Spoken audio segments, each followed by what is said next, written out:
The signal that he has sent on the importance of oil and gas to Canada has been abysmal, and it's very difficult for investors to want to have confidence in Canada. One of Canada's oldest and largest energy companies is relocating its headquarters to the United States. Encana is changing its name to Ovintiv Incorporated and moving its corporate headquarters from Calgary. What's motivating the change? CBC business reporter Kyle Bax joins us from Calgary with more. Hi, Kyle. Hi there. So what's behind the decision? Why is the company making these moves? Well, Vashti, the company says it wants to expose its stock to larger investment pools. The company saying this doesn't have anything to do with politics, but all about attracting more investment to the company. And Encana says that this won't impact jobs in Calgary, and it won't also have any impact on spending in Alberta and BC. But still, this is hugely symbolic. This is one of the most historic energy companies in the country, with its history dating back to the Canadian Pacific Railway and the first Prime Minister of Canada.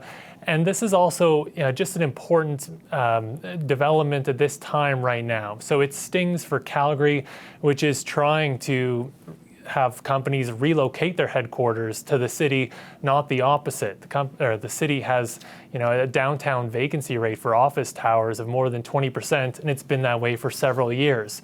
It stings for the province, which is trying its hardest to have any sort of economic growth in the province. And of course, this stings for the oil patch, which by all metrics right now is struggling. So across the board, it's a pretty important development. And how are the markets and industry reacting to the news? Well, the company's stock was down today. That could also, have some reason to do, of course, with its earnings that came out today. In the industry, though, there wasn't huge surprise. Since CEO Doug Suttles took over in 2013, he's been slowly transitioning the company from a Canadian natural gas firm to an American oil company. Still, it was a bit of a shock. Here's what one industry leader had to say. It's a gut punch for the industry. I mean, I think that we could see it coming for a while. Once the executive team moved to Denver, we think that it was probably inevitable that the company would move and change its name.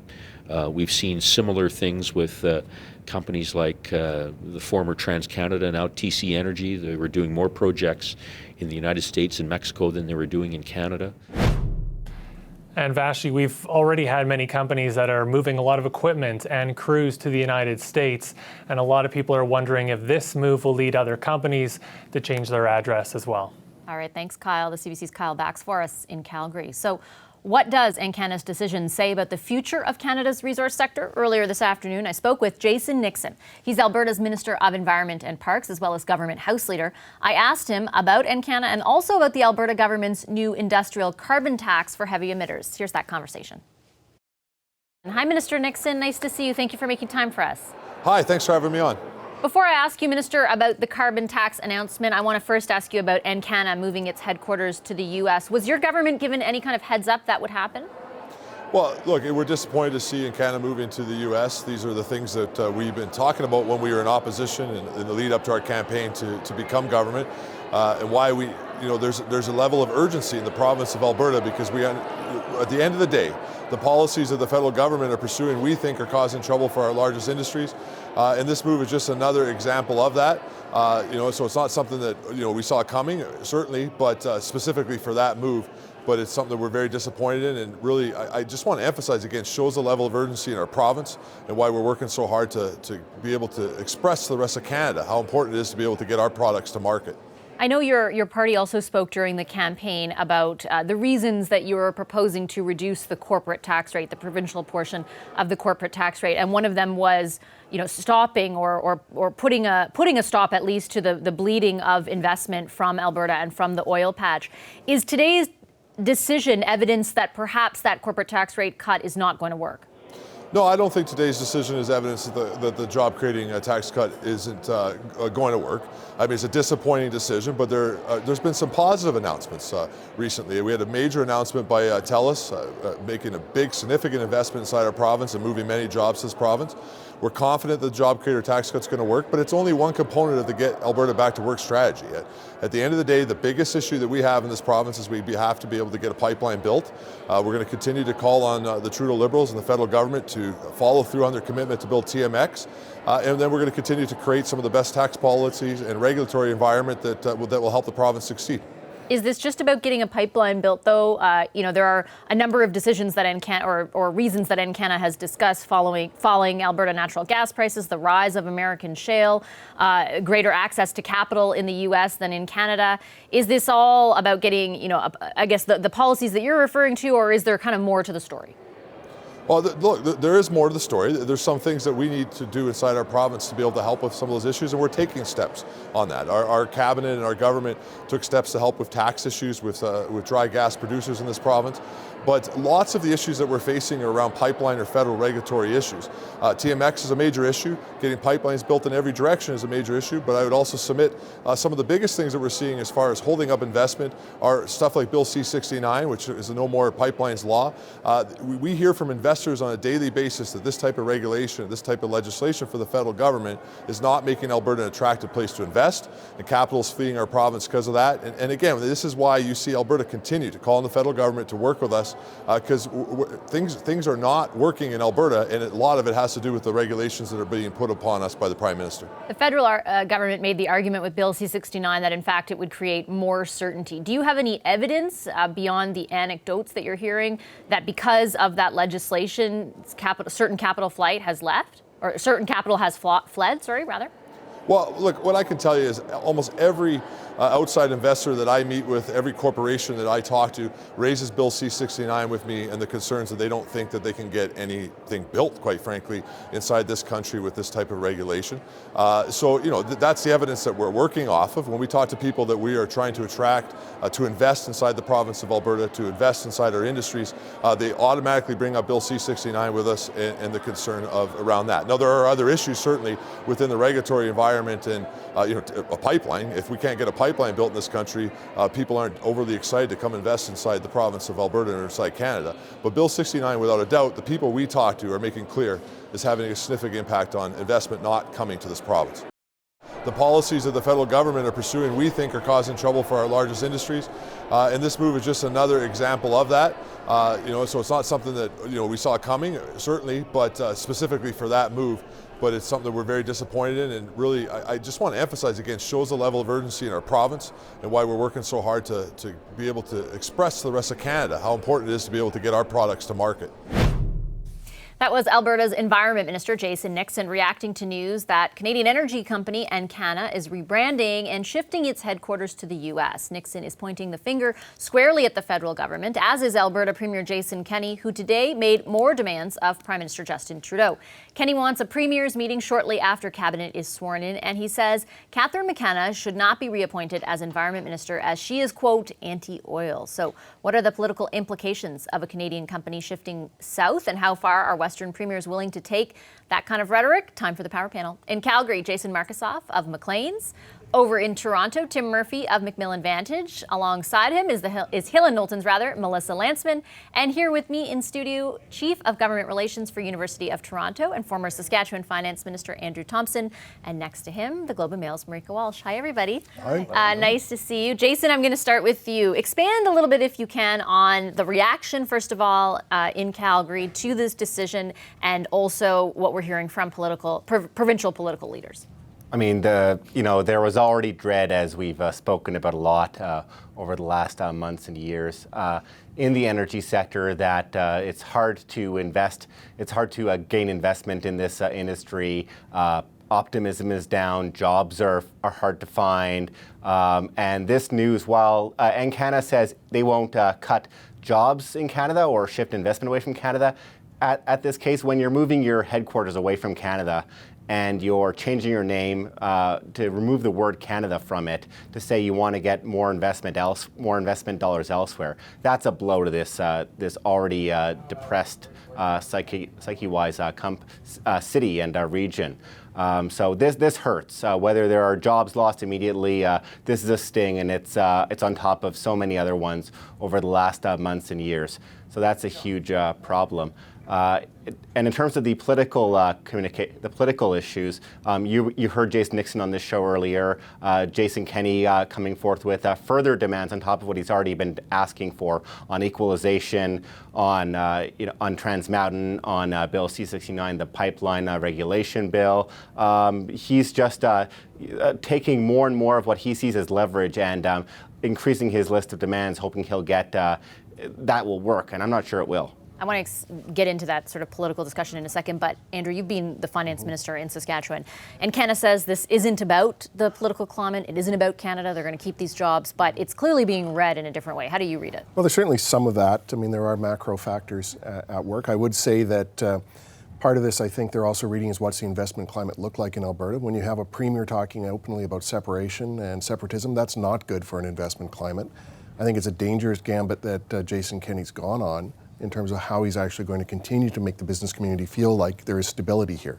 That's especially in these super capital-intensive industries, what they're looking for is that kind of stability. And what they've been seeing right now is a lot of political gamesmanship. So I'm sure it's making the Americans nervous. He would probably say it's the other guys creating that instability, right? Like he's saying that it's the actually he was pretty direct. I think at one point today in that interview, an interview with CP, he said something along the lines of, and I don't want to quote him exactly, but that it's a liberal policy to have this kind of effect on the patch, basically.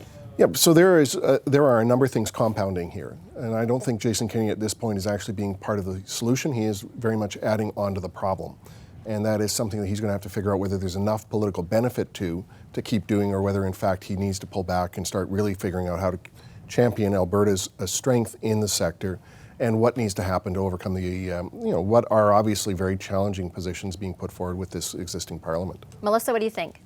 Look, I think to say that this is void of politics is just not realistic, be it from Jason Kenney, be it from Prime Minister Trudeau. The truth is this is sort of the beginnings or sort of in the middle of a slow bleed of the energy sector, and that squarely has to do with sort of regulation, sort of the tax climate, and frankly, everything that would make Alberta a good investment climate. So certainly, Jason Kenney making demands of Justin Trudeau at a time where he's lost sort of all representation of Alberta. It's politics, but it's not exactly far from the truth. Tim? Well, I agree there's some politics involved, but it seems a bit far from the truth. I mean, let me play my role of the occasional fact provider, which is the very occasional. Yeah.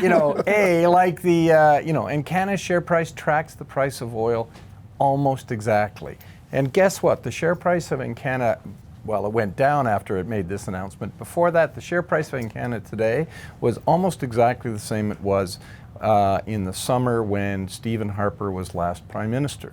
So from a share price market perspective, it actually hasn't had this disastrous effect. In fact, literally a few months ago, there was buzz in the marketplace about how great a buy Encana was because it had done a great job of getting its cost structure down, et cetera, et cetera. That all being said, I understand that, and I think Jason made the comment about a psyche issue in Alberta, and I understand that completely. I mean, obviously this is not good news, this is bad news. You don't like seeing companies move out of your market, but it is in the context of a global system for oil and long-term investments, as Andrew said, where people are making judgments across 5 or 10 years. And it was HSBC itself, for example, as a global banking company that said it was moving out of oil sands investments, pipelines, et cetera. So you've got a global investment problem as well. That doesn't mean there's things that we can't do, and the government has done, like buying a pipeline to try and fix the problem.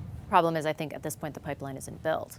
There's a lot of trust, right? The fact is that the government's bought a pipeline, but people in Alberta don't believe they're going to build the pipeline, right? So that speaks to the core of the issue for the Liberal government. How this came about is almost beside the issue. It now falls to Justin Trudeau to map a way forward, and I think the issue of Encana leaving so pointedly cuts to the core of the issues he's facing out west. And he has not yet explained how he will deal with that. And it's not clear to me that they can wait until November 20th to do that. To be fair, I mean, Andrew, where the pipeline is concerned, he was pretty explicit in the press conference that he gave about moving forward. And there is the issue of the courts. Like, not everything is completely within Justin Trudeau's power to, and I take obviously all the points about how they got there and the misfires on consultation, but there is a level of the courts playing a role here too. Right, but there's nothing new in that we didn't know in 2015. Yeah. I mean, this pipeline issue was a huge issue in 2015 about the consultation. The one issue I would go back to is Tim's point, though, and I think that this is something that's missing, is that Encana's made a decision they would rather invest in shale in the U.S. than in the Alberta bitumen products. And I think that's the real challenge here, is that they've looked at the investment, they've looked at where the stability is, and they've decided it's no longer in Alberta. A lot of that has to do with the pipeline issue, though. That has to do with the decisions that have been made both by government regulators and the courts. Absolutely. Yeah, I mean, this is a complicated piece, right? Yeah, go ahead, Andrew, and I'll get Jason in right now. No, but I think this is the point, is that there's a number of pieces that are compounding here. There have been 4 years to try to sort this out. We've not gotten this done, and we now are at crunch time, and things are getting worse. I feel like in Alberta, Jason, and correct me if I'm wrong, they feel like crunch time is already here, because even though Encana, and there are all these macro factors, maintains that this isn't because of politics or isn't because of the current environment. I mean, it follows a lot of other capital flight that is only happening in the oil patch and not happening in the rest of the country right now. The rest of the country is doing well economically. If it wasn't for the rest of the country, we'd be in a serious recession, and the rest of the country would be feeling Alberta's pain. We talk about we keep on talking for a lot about what Trudeau can do about this. You know what he could have done today? Talk about this.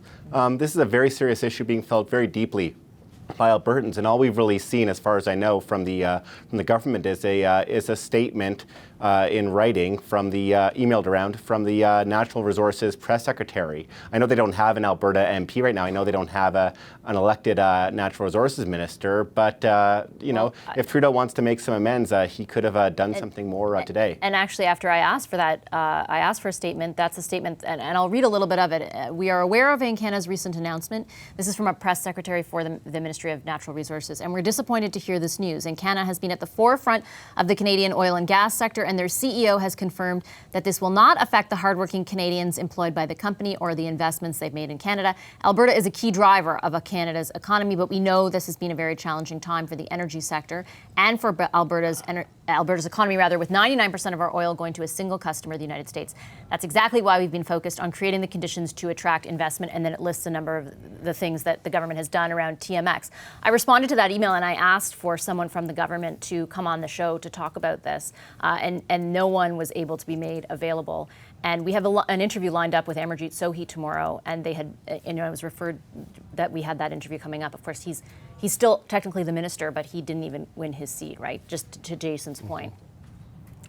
Jason. I can't imagine that in a climate like this, where they're dealing with what they're dealing with in the West and the lack of representation, that there isn't one in 157 people that is available to say anything in person about the potential job loss in Alberta. Okay, fair point, but our natural resources minister is fighting cancer, to be fair. No. He's the minister. No, sorry, Tim. I take your point. Minister Carr is the international trade minister. Or trade minister, but the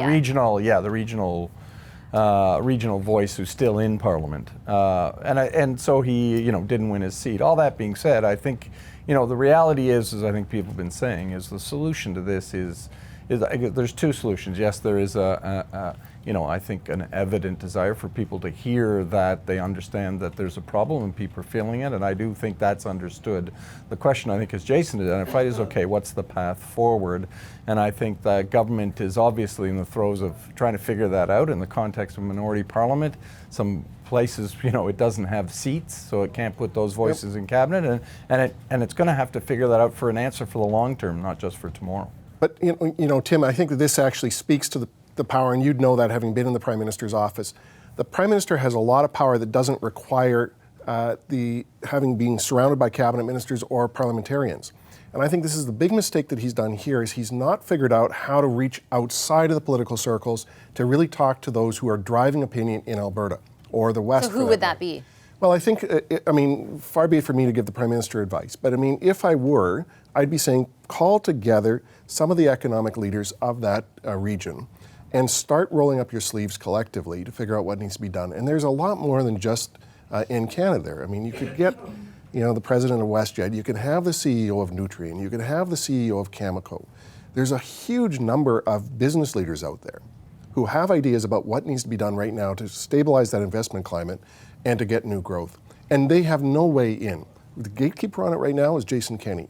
If I was the Prime Minister, I'd be figuring out how to get around that and talk directly to those business leaders. So I think that it's in some ways as simple as that the Prime Minister should sit down quarterly with these guys, roll up the sleeves and say, what is it we need to do to move forward? I also think we have a playbook in some ways, or the PMO has a playbook in how they dealt with the U.S. administration, right? When Donald Trump came in, they made a concerted effort to build relationships, not just with the people out front, the people who were elected, but the main people behind the scenes in those offices. And you could take what Andrew just said about businesses and put that to Jason Kenney's office, put that to Naheed Nenshi's office. It can go a lot farther. To be fair, he could be working on that right now. I don't know. We know that he has reached out. We have the Saskatoon mayor on who spoke with him as well. There's a whole bunch of others. Anyway, I do have to take a quick commercial break. Hi, I'm Vashi Capellos, host of Power in Politics. See more of our show by subscribing to the CBC News channel or click the link for another video.